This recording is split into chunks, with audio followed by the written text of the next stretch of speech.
sådan ligesom ud Ja. dernede af. Ja.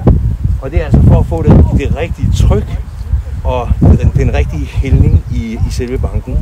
Men trykket, det er vigtigt, fordi det vandtryk, som skal ned igennem banken, det er lige netop det, der skal sikre, at æggene, der ligger inde i banken, at de får ilt.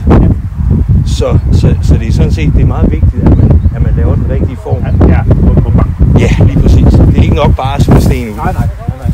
Så vil der gå et stykke tid, inden fisken lige egentlig synes, at det er friskende.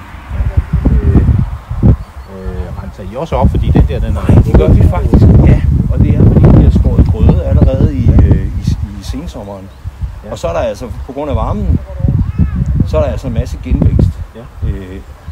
Og det er selvfølgelig ikke så godt, kan man sige, i forhold til det, vi kommer og laver nu. For vi kan ikke se så godt, som vi ellers kunne.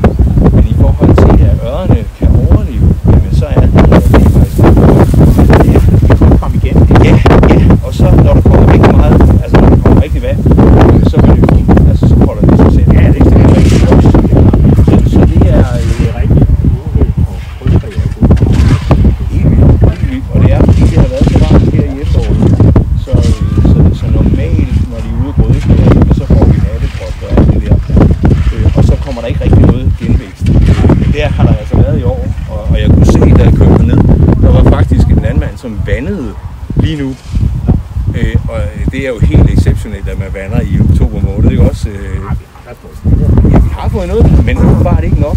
Altså jeg ved, at i spadestik nede, der er det fuldstændig knastør. Så. Men ellers så, udover de her vandbanker, to op i det, der hedder Smedeløbet, der ligger deroppe, og så 12 her i selve Vejle Å, og så har vi lagt 4